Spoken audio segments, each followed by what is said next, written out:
आओ उर्दू पढ़ना और लिखना सीखें।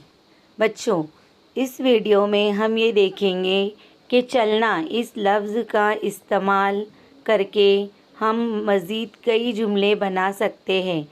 जैसे हमने बनाए थे मुझे चलना है। अब इस टेबल में देखिए मुझे चलना है अपनी जगह पर है, बीच में हम नए अल्फाज डाल रहे हैं। तेज़, आहिस्ता, सीधा, रास्ते पर, मैदान पर और दीवार पर। अब देखिए जुमले कैसे बनाएंगे। मुझे तेज़ चलना है, दरमियान में से एक एक लफ्ज़ नया करेंगे। मुझे आहिस्ता चलना है। अब मुझे सीधा चलना है। मुझे चलना है सभी जुमले में है। मुझे रास्ते पर चलना है। मुझे मैदान पर चलना है। मुझे दीवार पर चलना है।